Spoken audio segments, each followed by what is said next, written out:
Aloha, everyone. Thank you for coming to today's monthly meeting. It's so nice to see you folks, as always.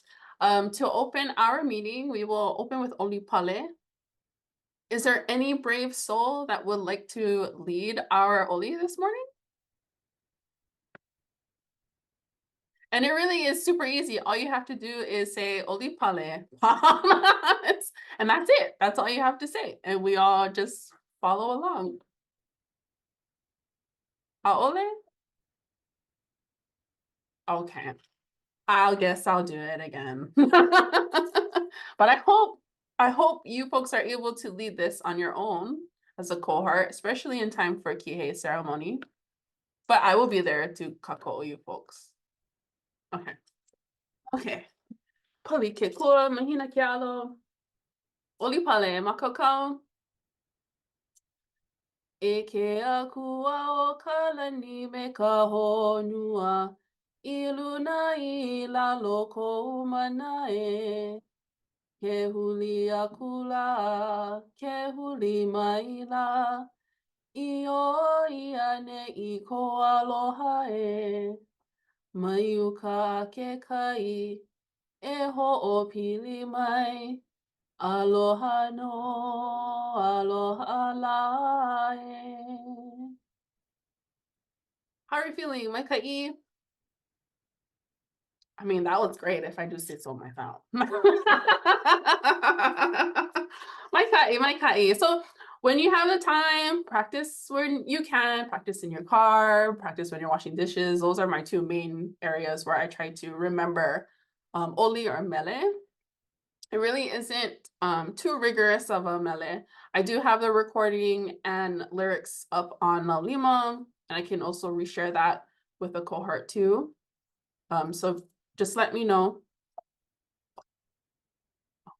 Okay, so updates and announcements. So Kanyakapupu, our excursion is next Friday, February 16 from 9 a.m. to 1 p.m.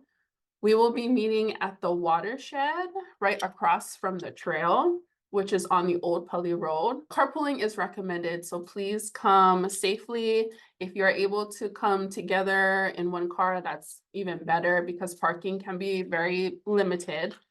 I apologize for the inconvenience of reserving our van, but we only have one van here at HCC, and student programs take precedence over us, as well as our O&M, because they use it to go to off-campus locations to take care and meet the maintenance there. So we kind of got kicked off the list. But thank you for making appropriate combinations and for being open to sharing your vehicle with others. So Kanyakupupu is located in Nu'uanu Valley. It is the ruins of King Kamehameha III, Kauikeaouli, his summer palace. And Kanyakupupu is known as a place where the kahuli snails, the indigenous snails of Hawaii, are said to live, and they make these noises that you know that they're there. And we'll learn more about the area with Dr. Baron Kaho'ola Ching. He will be taking us around the area. Please be expected to do Malama Aina, although he has stated that he talks so much that we may not even do it. So, but just be prepared. But Baron Ching, he really does know a whole lot about the area, and he'll take us a tour around Kanyakapupu. That's not just in the ruins, but also other places around the area. Again, please bring and wear proper attire. Please wear shoes. Prepare for the rain in case it does rain. If it rains too heavy and it's not safe for us to take the journey to Kanyakupupu, I'll let the cohort know in the morning that our excursion is canceled for the day.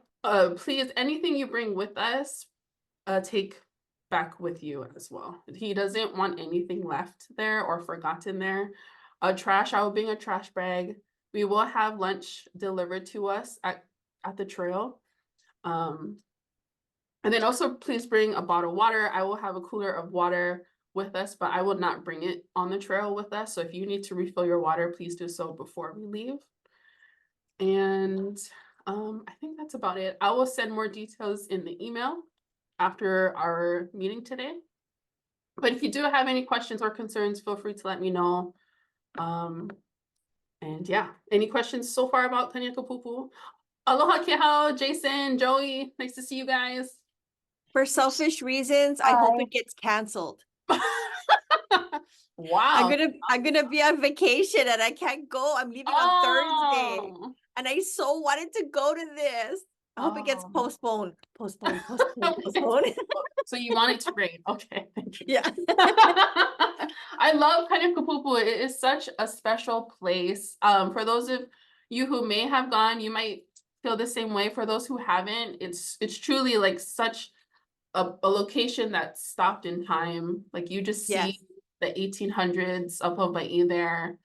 And I'm grateful that we get to go with Dr. Ching because he has been a longtime steward of the area and he knows a whole lot about Kanyakapupu. So I'm excited about this, Wakai. But we will be thinking of you, Kehao, and there will be opportunities in the future for us to go again. Okay. Vakapala session. So I did request 2 dates from the cohort to see what their availability based on campus. So WCC has their dates set for February 12th at 12 p.m. and March 1st at 11 a.m. KCC and HCC were just pending on location. For HCC, we're pending on date and time. So for KCC, we're looking at the 23rd at 9 a.m. and February 29 at 10 a.m. And then for HCC, it's looking like February 22nd at 9:30 a.m. and February 26th at 12 p.m. So for HCC people, if you received my doodle poll, please complete that by Friday at 8 a.m. so I can start submitting a facilities request for us to use room 214. And then KCC, we're just waiting to hear back from facilities about the breezeway, Manila breezeway to print. And then the cohort members, you guys are welcome to come to each other's workshop if the date and time works best for you. If you don't mind traveling to another campus to work on your kapala or carve or prints, you are welcome to come to each other's workshops as well. Okay, and the dates and times will be in the email too after this session. You know, any questions so far? So I believe some people are still in their drafting, like designing their kapala. WCC, because you folks are the first starting next Monday, this coming Monday. Let me know what stage you're at, because then I can bring supplies already for you to start carving, if that's okay. I mean, I'll bring it just in case, but if you let me know what stage you're at, then I can kind of help bring what is necessary for your progress. You know? Okay. So yeah, so we're gonna do kapala designing if you haven't already done it, kapala carving. We will learn a new oli, kekau aloha, which is normally mahalo oli, similar to kunihi. Action and then action plan checkups as well. So how is everyone doing with their action plan, by the way? I'm going to say that everything is going well. Everything is going the way it should, and that's okay too. That's part of the journey, you know? So if you need assistance, please reach out. Do not hesitate to reach out to me. I would be more than happy to help and support you in any way. But we will be doing that too during our sessions. So there will be more dates in the coming months too. So March and April, we'll have more dates for us to do kapala work and printing. Ike Olapono will be our next pathway for Nahodua Mauliola, the health and well-being pathway for March. And then our next synchronous meeting will be on Wednesday, March 6th at 10 a.m. to 11:30 a.m. online. Okie dokie. Okay. Any questions, concerns, thoughts at this time? Okay. All right. So Ike Ho'oko is our new ala Ike for the month of February. And it's one of my favorite ala Ike because it discusses how we apply our work to achieve and succeed in what we do. We envision generations who demonstrate academic, social, and cultural excellence that supports families, communities, and future generations. Helping generations attain academic, social, and cultural excellence through a supportive environment of high expectations. So in our online module, we talk about the process of developing mastery that build upon talents and gifts, cultivating skills, and fostering knowledge. So think about ways in which you have been encouraged and how you have been taught to develop mastery, and in what ways have you sort of paid it forward as an educator, as a community member. How are ways that you have encouraged people around you to think about their development in mastery and their cultivation in skills and fostering knowledge? We demonstrate success in little steps and big milestones as we grow culturally, socially, and academically. And I don't know if you all have ever been in environments where you're just expected to know everything. I may or may not have been in such environments, but sometimes the little steps or even those experiences where, you know, now I'm interested in learning more. Because of this experience, now I'm intrigued to learn more in this field. Little steps can also be kuleana, the term when kuleana chooses you, or when responsibility chooses you. You never really know what fate has in store for you until fate presents you with an opportunity that will encourage you to think outside of the box, to work outside of what you're used to, or work outside what you're comfortable. If you have any experiences as like that, what kind of advice would you give students that you work with, colleagues that you work with, your kids, your friends? What kind of advice would you say when you have those experiences? Demonstrate success in little steps and big milestones as we grow culturally, socially, and academically.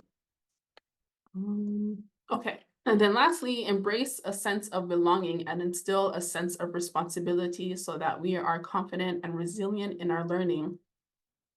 That makes such a huge difference when you feel like you belong.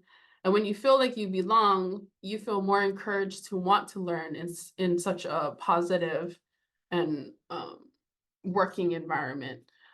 How do you, as the educator, foster these environments for your students or your colleagues or your department to make others feel like they belong? I too have been in situations where I did not feel like I belong. And sometimes that speaks louder than the words. And so what do you do to foster a sense of belonging for others so they feel like they're a team? We feel like we're in Ohana. There is a sense of camaraderie. We may not have the same ideals, or we may not be in agreement with things, but despite our differences, we're still able to navigate as one unit. So what are ways that you have instilled a sense of belonging in your course, in your family, in your department, among your colleagues? Just think about those lived experiences that you have. And how do you encourage those environments to elevate and enhance and be the best that they can be?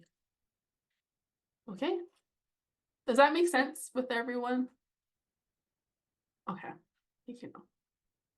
Any questions or thoughts?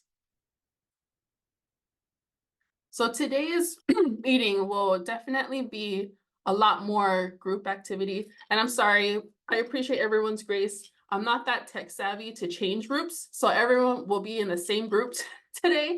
But I do have a Jamboard for each group to discuss and share your thoughts and manao, even advice. If you have any advice, we would love to hear that or share that in your Jamboard.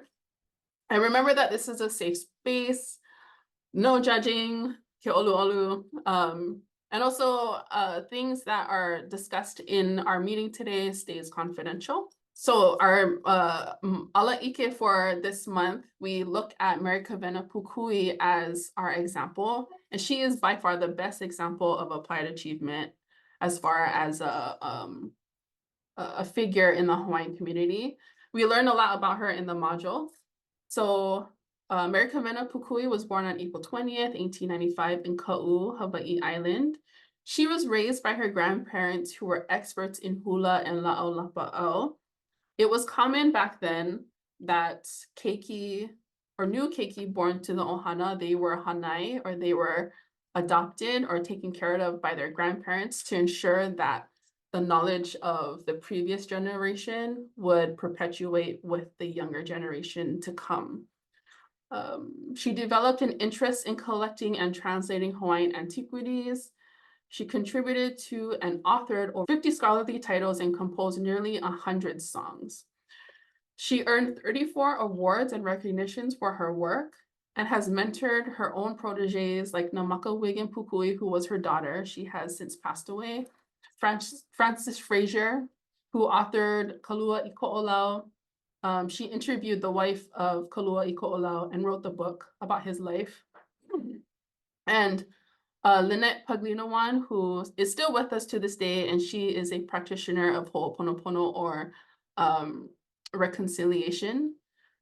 And people continue to seek after her guidance to become a Haku Ho'oponopono or a facilitator of resolving conflict. And she's also super insightful. She contributed to the most recent Nanaike Kumu Volume 3.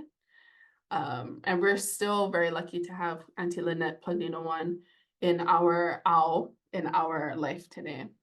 Pukui would pass away on May 21st, 1986 in Honolulu, leaving such a profound legacy among the Hawaiian community, but the world in general. I mean, a lot of her work we would not have access to had she not dedicated her whole life to collecting this work, putting it into texts where we can now cite and reference in our own research. So we're super grateful for Tutu Pukui. And yes, so this is our activity for our first question. Think about, how do you foster a sense of belonging in your professional environment? In what ways have you experienced a sense of belonging from someone else, perhaps from a mentor or a program manager? How have they fostered a sense of belonging in their environment when you were under their care? And then the second question is, in what ways do you encourage students, colleagues to strive for excellence in your course or department? What is your way of encouraging them to continue in your course? And then our third question is, what has been your best practice in assessing student, course, department, and or campus achievement? In what ways have you assessed their progress in your course, in your department? It could be anything quantitative. It can also be anything qualitative. How have you engaged with your students or your colleagues or your department in assessing success and achievement based on your experience? And then we do have a bonus question, and that question is, what would happen if your area of expertise were to perish? So I know AI is a huge conversation lately, and I've heard, people say AI is about to take over everyone's job. So let's say if AI actually did take over our job, what would it be like if there was no need for that human interaction? What would happen if our area of expertise were to be non-existent? There isn't any reason why we should have math anymore, because we have machines to calculate for us. There isn't any reason why we should have access to a library, because we can easily pull things up online. We shouldn't need to have anything Hawaiian because it doesn't really fit into the cookie cutter ideology of how we navigate in the Western world, right? I've heard all of those things. So let's have a conversation about that and reflect on our own positions, our own roles, and how we serve our campus community. In what way would our lives navigate if our area of expertise were to perish? I think that's why. So I've been going out with them to some of the in-person classes. So I I think that's why see. Jim's class he teaches the first Yes, the incoming, right? OESM 101. Yes. So I think that was for me when I started, that was actually really nice, just that the academic counselors kind of just took me in and helped orient me Yeah. a little bit to the campus, helped me, yeah, feel like I belong here as I'm trying to Okay. figure things out. But I think that's why it Yeah, was no, so that's super helpful. That's for sure. So, and actually that's moving right into our first question. yes. How do you foster a sense of belonging in your professional environment? So, so I guess then it's the other way around. So you are supported in your professional environment. So how do you, I guess, return the favor? Oh yes. So I think based on what I do, I at least whenever I meet with students, I really try to kind of just meet them where they're at and try to really understand who they are, and that, no judgment, whatever, however they think, it's not weird, it's not necessarily wrong, it's just that's how they think or that's how they feel, and that's okay. Mm-hmm. And it's just helping them figure out based on how they view the world, right? Like what works best for them to feel more, either, if they're working on motivation or happiness, whatever it is, like they can just feel better as they move forward Mm-hmm. in life and school. Yeah. Okay. That resonates with me, and I do find that I do the same thing, right? It's getting to know them, it's connecting with them, figuring out where they're at, where they want to go, and then from there, um, supporting them in that way, right? Yeah. I think right now what I'm working on is with our instructor group. I think because we are all like off to the wind and we have almost no interaction other than, emails that might go out that we all get, I think I almost feel like, there's something to be said for meeting that opportunity to actually be able to um, connect with my peers, with the other instructors, just in kind of thinking about how I experience HCC and how I experience the students. So Right. um so yeah, I don't know, and I think it's just because of my um what I do for the school. I'm just not as active on campus to be able to interact with everybody else too. So but yeah, I think uh I almost feel like that's an opportunity. But with the students, that one's easy. I mean, you know, I get to see them and interact with them all the time. So, um, and it's just caring about them when they know you care. What is that saying? It doesn't matter what you know. It's how they feel about it or how they feel, something like that. Something like that. Yeah, yeah, yeah. Yeah. So, and I'm sorry, I like to quote stuff all the time and then I massacre the quotes. So, but yeah. So, uh, once they figure out that this is like the real deal, and it matters to me what they want to accomplish, I find that helps to foster that space for them to be able to really share where they're going and how they're going to be, how they would like to be supported. Yeah. Oh, yeah. So okay, perfect. Ululani, are you gonna But I totally agree completely with what you just said, Joey. I think if you show them that you care, that this isn't just a job to you, then they feel more inspired to aspire, you know, that they Yeah. feel more motivated and encouraged. I think I brought this up in a Flipgrid, but I was once, so I used to be a Hawaiian language and studies tutor at Windward. And they had this cohort type of program where first year students would take a required course and they would pair the course with the IS 103, which is like an intro to college course. And I would be this tutor sitting in both courses for the students. And I was in this, one of the courses was Hawaiian Studies, and this instructor is very soft-spoken. He knows a lot about his field, but was very soft-spoken, didn't really, and I guess that's the kind of attitude in college where like, this is not high school. Like you're either here to listen or you're here and you know, you're trying to figure it out for yourself. But there were students that were talking over him during his lecture as like full-on talking story as if like there's not a class happening. Like I'm like, what is going on? So I was raised in Kaiapuni, right? And if you know immersion, our kumu does not tolerate that kind of stuff, you know? And so and so being a product of my environment, I immediately said, hey, listen to Kumu, he's talking, you know?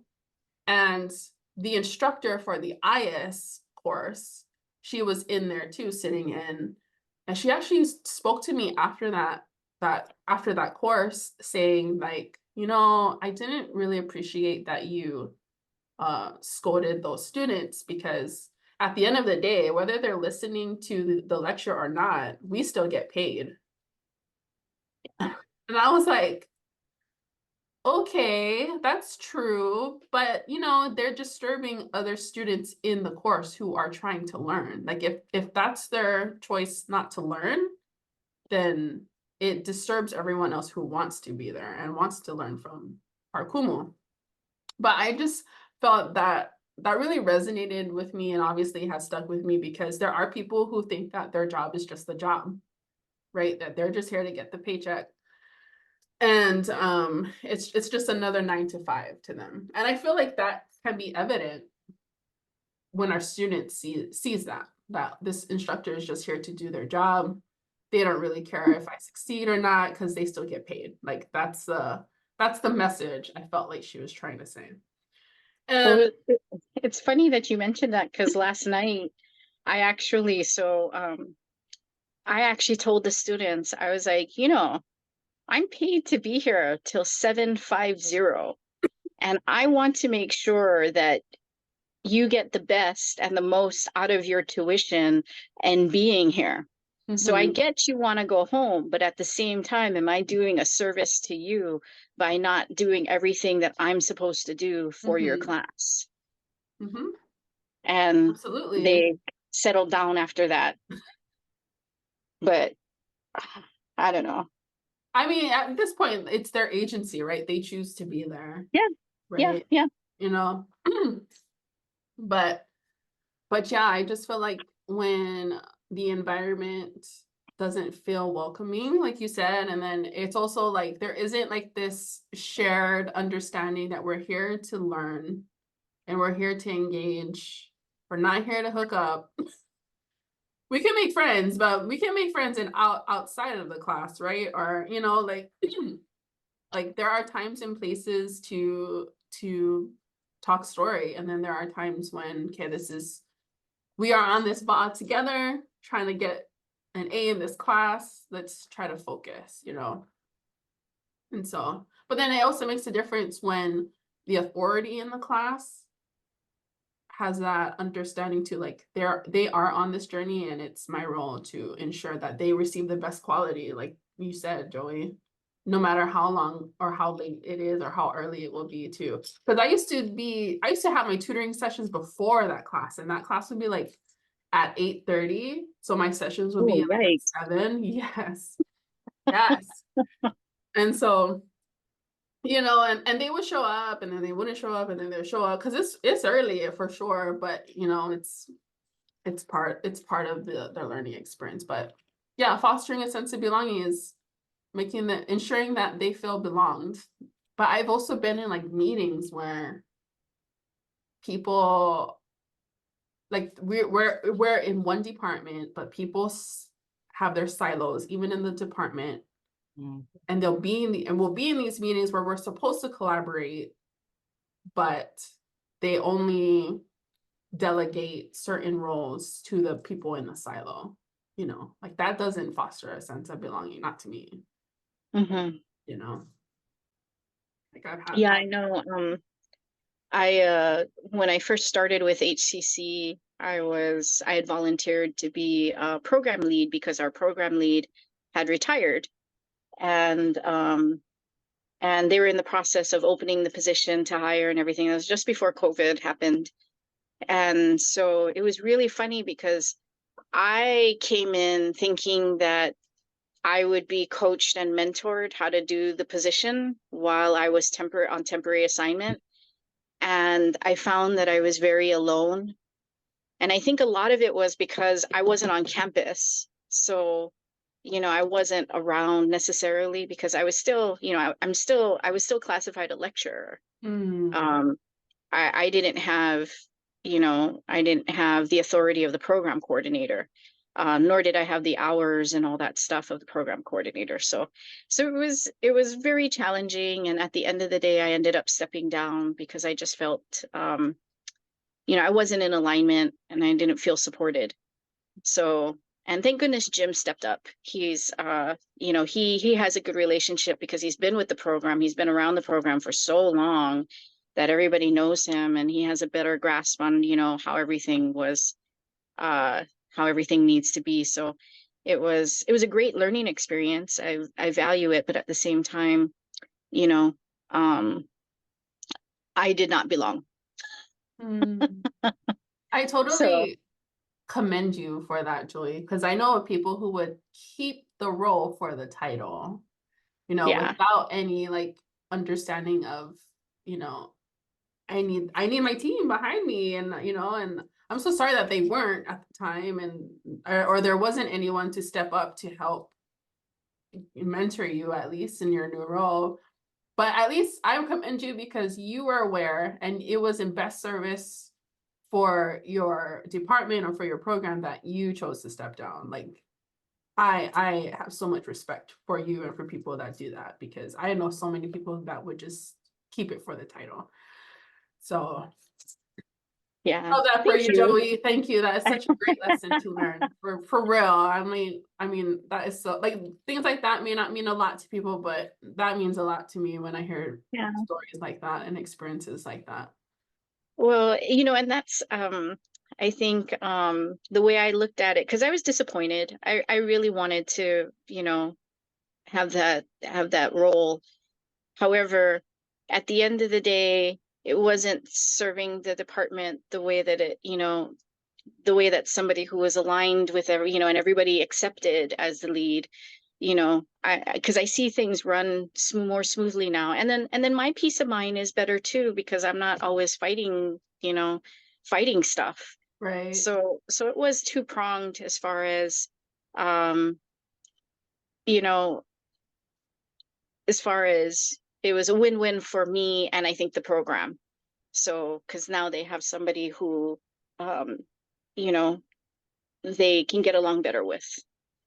So, and then I just, I've been thinking, well, do I want to stay or do I want to go? And at the end of the day, I love being able to be of service to the students. You know, my class is, I put a lot of effort into the classes that I do teach. And, you know, I think the students really, they see it. I had a couple of students come up to me after class and say, thank you. I know you don't have to do this. This is more than I've ever experienced from any other teacher, in our classes. So thank you. And I'm like, of course. I'm glad. Thank you for the feedback. I'll keep doing it. Yeah, that's the why. That's why we do what we do. It's in service for our students. Absolutely. Mahalo. For Yeah. sharing. I'm going to Yeah. check on the other Okay. groups and I'll be back. Sure. I was just gonna say, like, I don't know how many times where it's really been like, oh, like a book I would have, or an article I would have never thought to look in, where like, have you thought about looking at it, researching from this angle.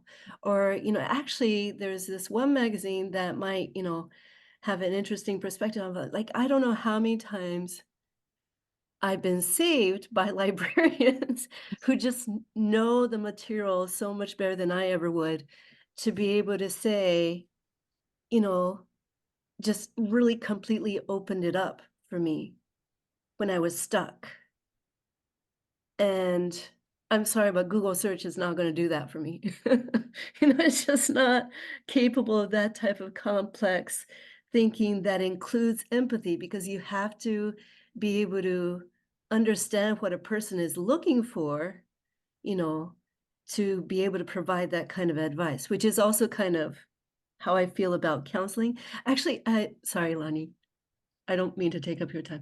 I'll just say really quick though, like people say that about counseling all the time too, you're working yourself out of a job because Gosh, then all we need is a pandemic, and then now we don't have enough counselors, you know?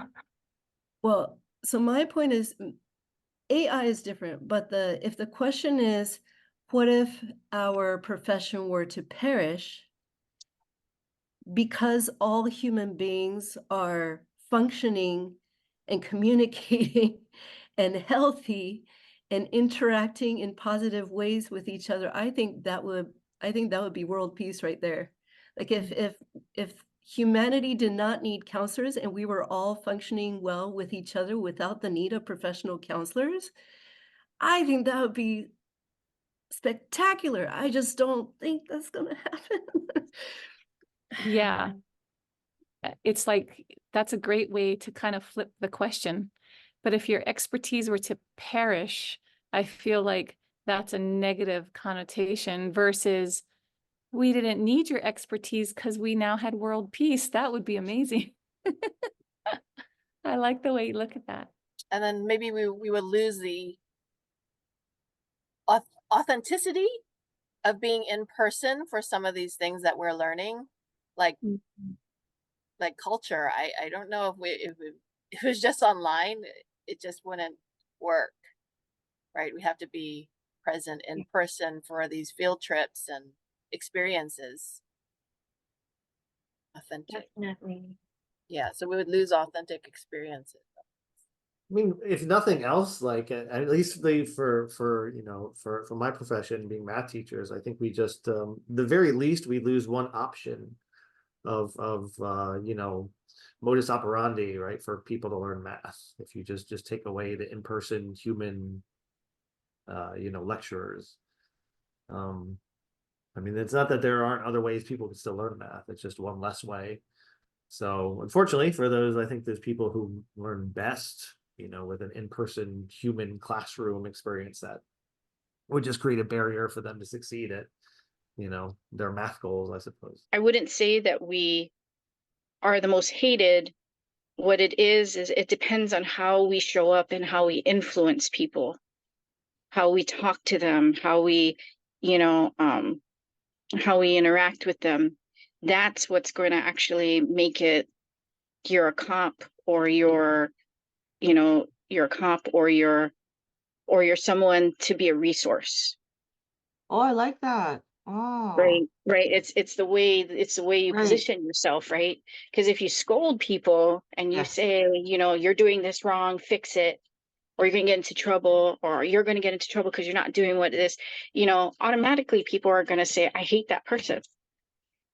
They're just going to start turning off because of the way that you're coming across. And of course, you're going to be a safety cop. But at the end of the day, it's how do you interact with them? That's what's really going to allow you to be effective with your job. So, and that was the only reason why we had that conversation, was because, they hate us on the job site, and we're safety cops. If they hadn't said that, I wouldn't have said all of that about how you show up. Oh, okay, because you wouldn't have known necessarily, right? That's what they Yeah, were. no, I'm assuming that they're getting that same message from other classes that they're taking, Right. because that's not a part of my class content. But because I was listening and because I picked up on that, I was like, oh, wait a second. You have the power to create that and influence that. Alrighty, everyone. How was our conversation in our small groups? That's great. Lively. Lively. Great. I'm happy to hear. So shall we go by the order of group names, or is there a group that's courageous to go first? Great. Huye Kahi. Who's Huye Kahi? Because I will share my screen. Oh, Alicia, Cindy, and Mickey and Lonnie, but Lonnie had to go to a meeting. okay. Okay, so this is your jam board. So please share with us what was the mana'o, the thoughts that you guys talked about, at least for question 1. How do you foster a sense of belonging in your professional environment? Actually, I thought it was interesting that it was easier to answer the question once we reframed the question to say what fosters, because I know we do all these things, but when it said, how do you foster? It's like, oh, what do I do? But then I know we do all these things. So I thought that was actually kind of interesting with our discussion. But we did talk about the kinds of things that in our current professional environment that we feel is helpful for us or that we try to do for others. And like Lonnie had said, like sharing food, you know, like sometimes when you're having like the office potluck or, you know, it's just fostering, you know, a sense of belonging. And food, it's kind of like that across cultures, right? That's always something that just brings people in. We talked about how like basic communication, like just talking with the people in your office, or whether it's professional or personal, you know, just how was your day and things like that. Like when somebody says hello to you when you're coming into the office, you already feel better, you know, versus nobody looking up and telling you hello at all, right? And teamwork, we thought was a big one, was just working together, team environment. It just brings you closer to the people you work with, which then makes you feel like you belong more. Alicia, you got anything to add? They're all kind of related, like the teamwork, communication, feeling of inclusion. Yeah. Awesome. Yes, absolutely. Anybody have any mana'o or any similar mana'o that you guys had on your jam board that you see reflected in Hui Ikahi's? Yeah, ours was inclusion as well. Awesome. That, And I just want to add that Lorianne gave an example of what she did in her class. She has like you know, how's everyone doing today as an opening circle. And apparently the students really enjoyed that and put that in their, you know, evaluation, the one that you do at the end of semester, that really helped them feel included Nice. and part of the group, you know. Awesome. I really love giving people a voice. That mana'o. It's so like my eyes just go back to that because that's so true. Like there are some people who aren't as outspoken as others but do amazing work, and it's helpful when we work as a group to elevate each other rather than just elevating self. So that's really great. Okay, 2, in what ways do you encourage students or your colleagues to strive for excellence as a course or a department? I love checking in, yes, asking how they are doing on a project or class. Yes, absolutely. How do you build relationships? Whose mana'o was this where you build relationships? How do you build relationships? We had put that one there, like in the library at least, or we had 2 counselors and 2 librarians in our group, right? So we didn't have any like instructors, but we were saying just getting to know people's names. So you have patrons that come in all the time, building a relationship by even just knowing their name, we feel makes them feel encouraged, you know, and or hey, how's that class going? You know, like in the library when we help a student say on a research project, we always like if we see them again, if I see them at the Windward Mall, I'm going to be like, hey, how'd you do? You know, so that kind of relationship building we feel is encouraging. And then even with people in your department, like say if we're all working on our dossiers at different times or something, and just checking in with people, those kinds of relationships we think helps people strive for excellence. I completely agree. Awesome. Awesome. Okay. And then 3, what has been your best Oh, practice? Oh, actually, sorry. Just wanted to say for number 2 is that, so at our college, our motto is strive for the highest. So I think one of the things we do is we emphasize Kuleana, that when students come in and they do a class and we have assignment for them, we always tell them, do your best, because we have high standards, and then we set up high expectations so they know what we expect of them. Yeah, so just so that they feel encouraged to do their best. Beautiful. That's a great example. I believe it's Kuliai Kanu, strive for the highest. Is that the Olelo no Eo? I believe Winward uses that Olelo no Eo too. Yes. So that's really great. That's really great to use a proverb as a way of meeting high standards and excellence. Mai kai loa. Mahalo, Joy.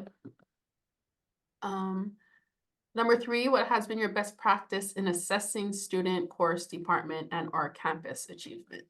Whether or not students show up, I resonate with that so much. As a former tutor and nobody shows up, they must know all the answers. Okay, we're getting. I Yes, think please with share. this one, Mickey, we were like more emphasizing, or we were talking about how we were emphasizing more like qualitative kind of assessment too. So that kind of shows more than sometimes, reading surveys and evals. I just want to add that even for the quantitative assessment, for a cohort of students I work with, I put more emphasis on the persistence rate rather than like the GPA. Because I think that shows the students' motivation and desire to be there, even though there might be various reasons why they didn't do so well in the class or in their classes. I feel like that observation is important too, like even in assessing student performance or how they are as an individual, because they may be acing all the tests and submitting assignments, but they could be actually going through something that you don't know. So that observation as the instructor or the counselor or the librarian, that's really helpful for as we think of progress and achieving. Okay, how? Our group talked about assessing students not academically, but how well they do, how well in an actual setting, right? How well they get along with people, how they treat others. How do you assess something like that, right? How do you assess happiness, or how do you assess how well their resilience? If that's not a benchmark, I don't think. So yeah, this one was difficult for us to answer.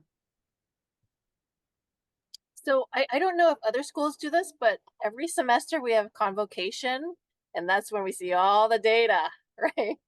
Of enrollment and graduation. And so that's very helpful to see where we're at, where they're improving from year to year.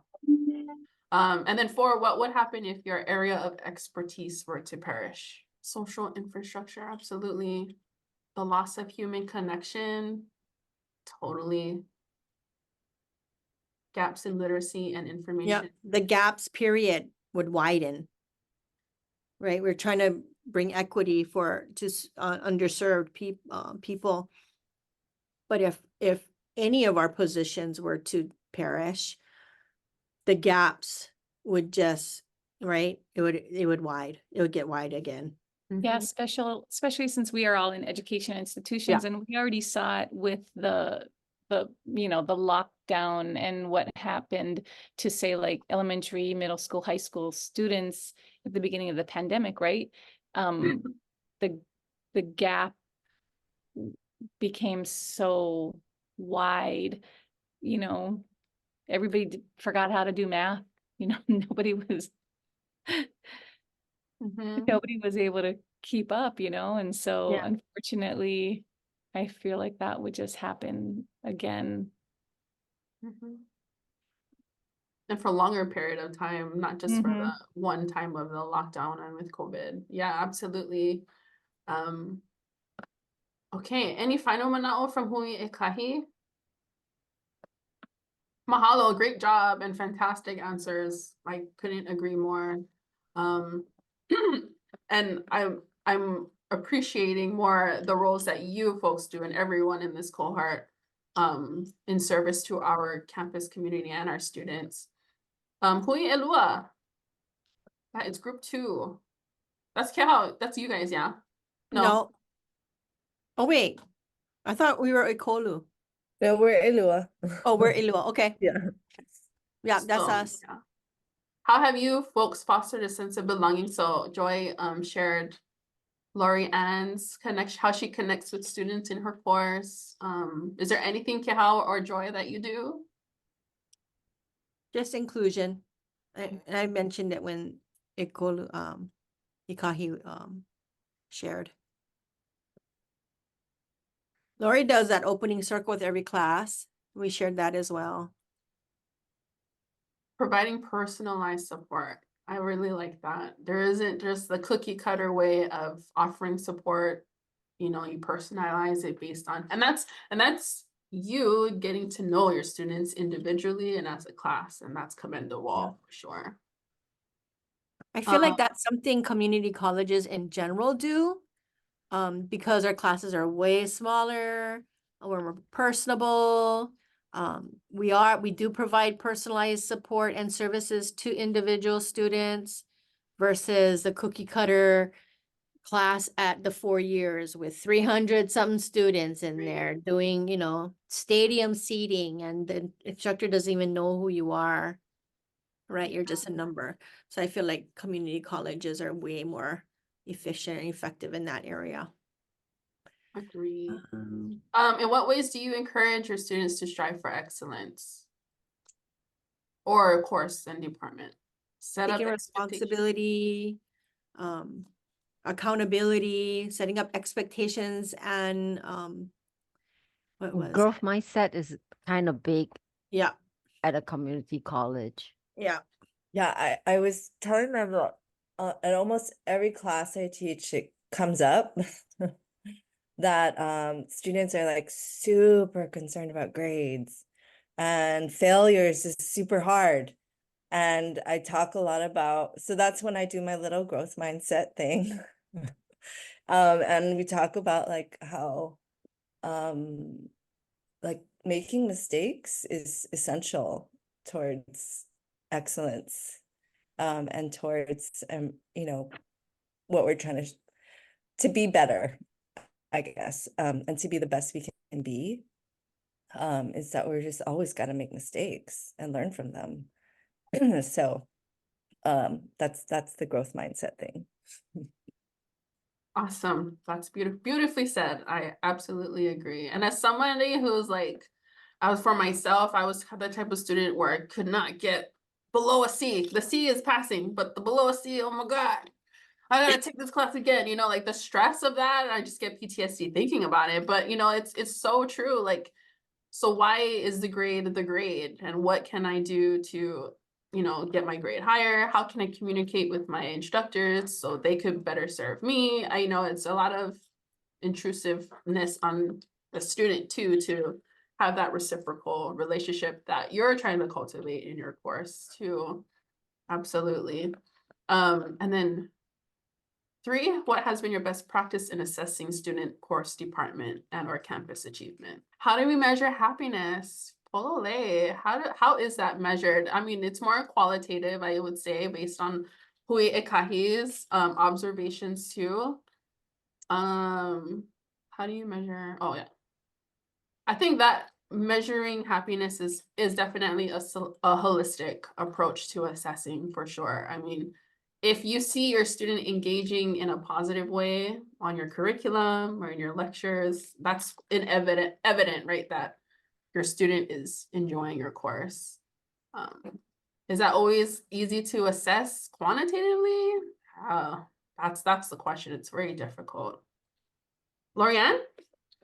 Yeah, I was just gonna say, I mean, I appreciated that the first group said something about retention because rather than grades, I gave the example in my group about one of my students who she failed the course I was teaching 4 times.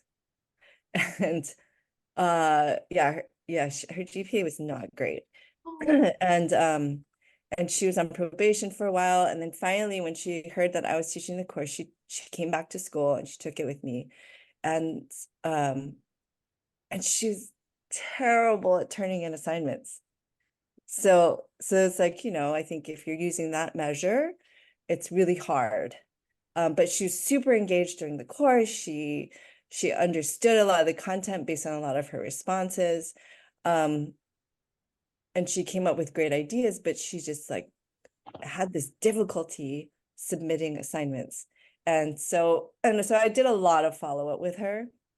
But after that course, when she finally passed my class, I was like, girlfriend, you're not going to fail my class. I'm going to do everything I can to make sure you turn in those assignments. So I mean, that's a side note, but I did do like at least 5 individualized follow-up with her that were over an hour each. So she said that class gave her new life, and because she really connected with the content and it was personally meaningful for her. And so she's continuing on with her degree after this really long break and failing the class 5 times. And so that's like, to me, like that's a little bit more of a truer measurement of a student's success. But like her grades are terrible. And she like, I don't know. So I have a hard time with the way that like the structures are currently set in place to assess student success. Yeah, it's just really hard for me. So that was a difficult question for me to answer.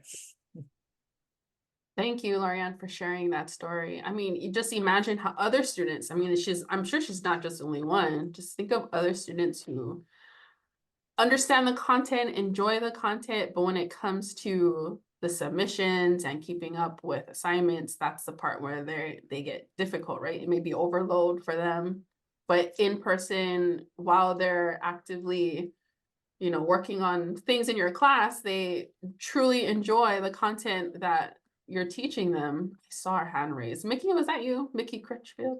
Yeah, please share. Sorry. No. No, I just wanted to add that I think we forget to think of GPA as a reflection on ourselves as an institution.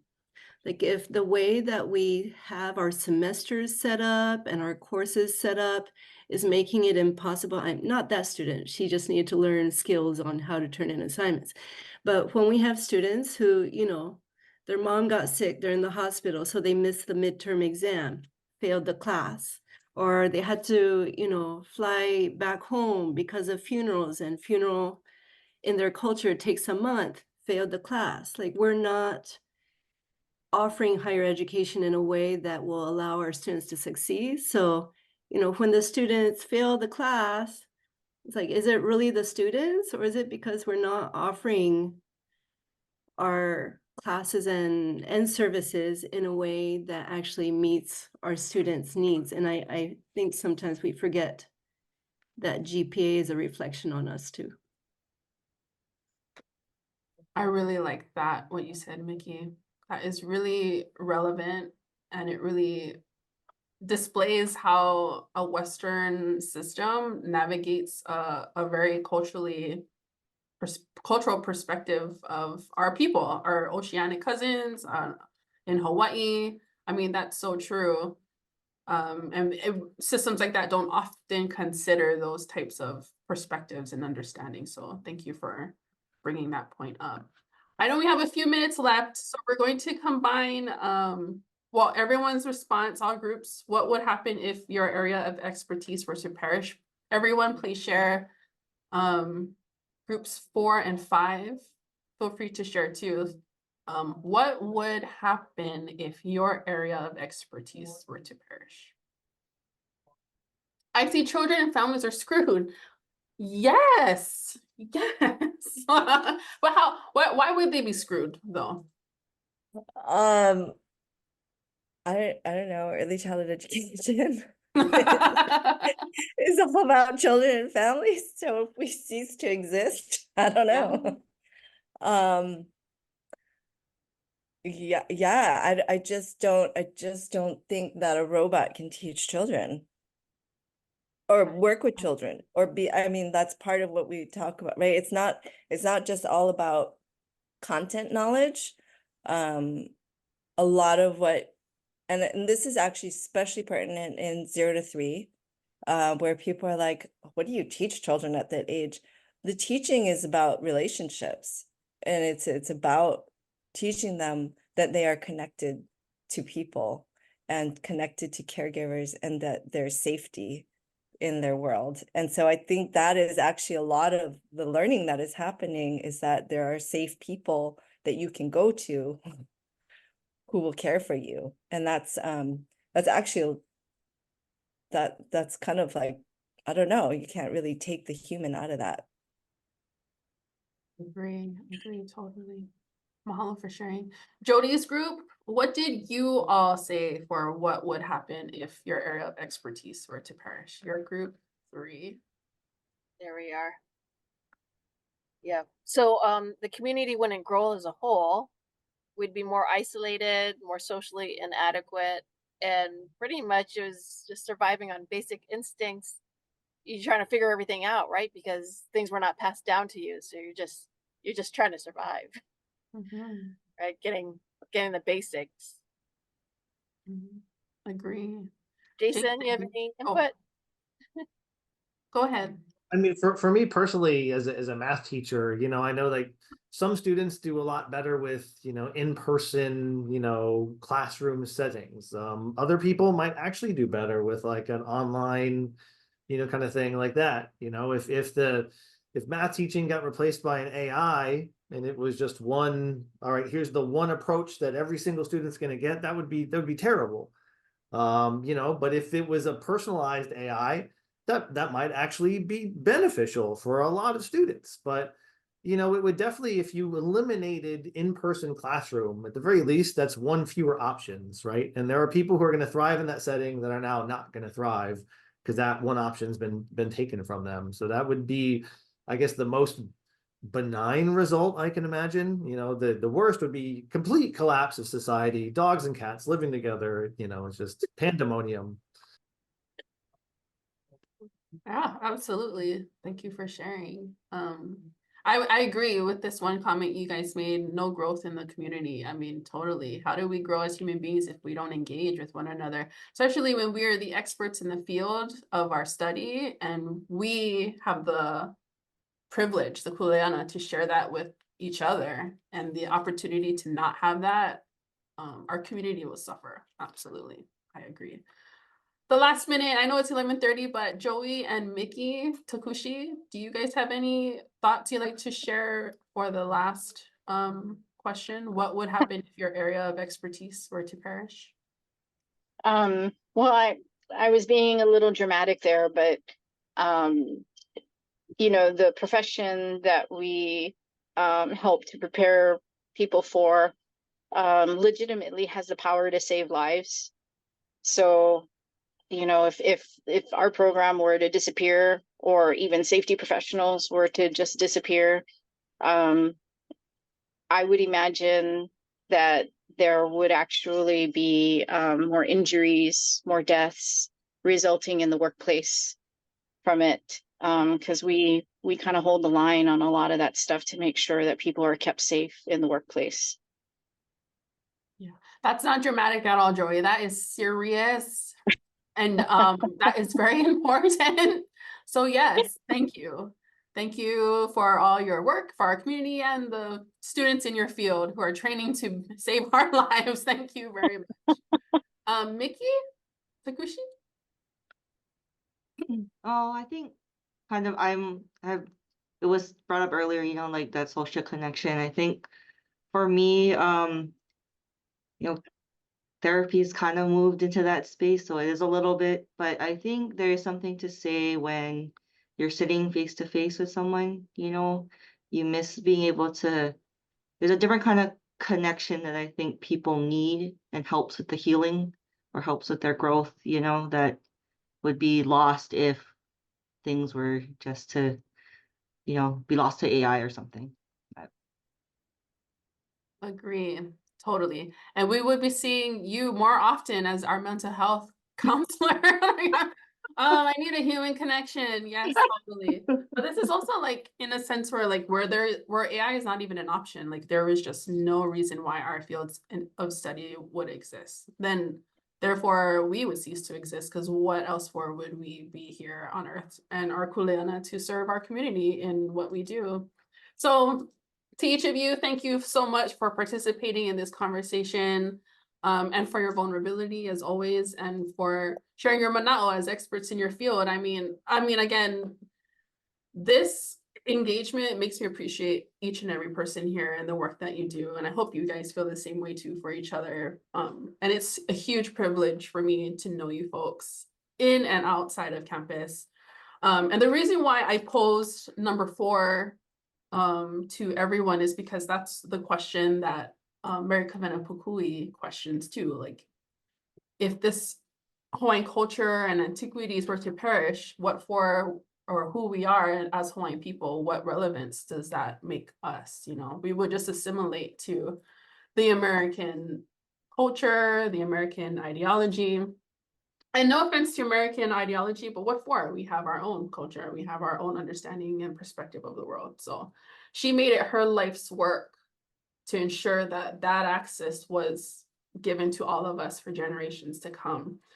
Which then I pose a question that's not here, but how do you live your field of study? How do you live your discipline rather than just the professional in your field? Or the expert in your field? How do you live it as a math teacher outside from your course? How do you live it as a librarian outside from the library? The same goes, how have you made it a lifestyle? So I know that's a conversation in our module for Ikehoko, and I look forward to the answers you guys will have for that, because I will be checking, because I'm curious. But again, thank you again for coming. I will send an email with details about our next in-person meeting to Kanyakapupu, our online for March. And then also action plans details. If you guys have any concerns about that, please let me know. And of course, there's always a survey for everything, because that's how we assess. That's how we assess the data and the success, hopefully, of our program. So thank you again. Enjoy the rest of your day. I look forward to seeing you guys at Kanyakapupu. Yes? I'm super excited. I love this place so much. I can't wait to take my children there one day. But yes, have a great day. If you need to stay on, please stay on. Otherwise, aloha. Mahalo for coming. Thank you so much. Appreciate it. Appreciate you. Aloha.